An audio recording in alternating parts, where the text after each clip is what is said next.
రెండు తెలుగు రాష్ట్రాల yes news live TV channel ప్రేక్షకులకు స్వాగతం. Breaking news. రంగారెడ్డి జిల్లా బాలాపూర్ మండలం నాదుర్గల్ గ్రామంలో 373 ఎకరాల భూమి అన్యాక్రాంతమవుతుంది. భూ కబ్జాదారులు స్వాహా చేసి అక్రమ నిర్మాణాలు చేశారు అంటూ కొందరు స్థానికులు స్థానిక రెవెన్యూ తహసీల్దార్ కాదు వసూలుదారు వారికి ఫిర్యాదు చేయగా ఈ ఉత్తమ అధికారి స్పందన ఎలా ఉందో మీరే తిలకించండి. ఈ గొప్ప అధికారి భూ కబ్జా ఖోరు వాహనంలో అదేనండి వాడి కారులోనే వెళ్ళి భూమి సర్వే నిమిత్తం వెళ్ళి సర్వే చేసి తిరిగి వచ్చిన అనంతరం ప్రశ్నించిన ఫిర్యాదుదారులతో ఎలా ప్రవర్తిస్తుందో అదే చూడండి. పైగా నేను మహిళా అధికారిని, నా విధులకు ఆటంకం కలిగిస్తున్నారు అంటూ బెదిరిస్తూ దబాయిస్తున్న ఈ అధికారికి ఓ సెల్యూట్ చేద్దామా?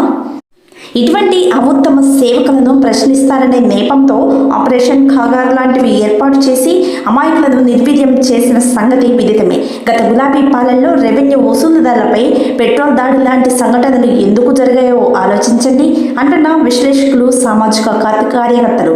పూర్తి వివరాలు తెలియాల్సి ఉంది. Coming soon me yes news live TV ఛానల్లో మీకోసం.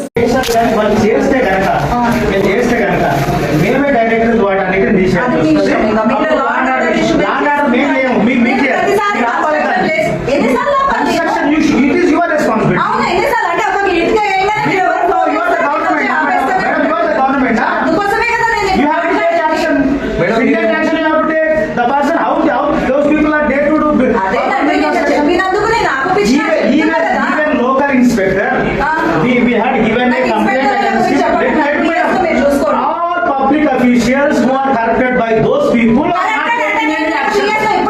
You can take any action. No problem. My name is Bas.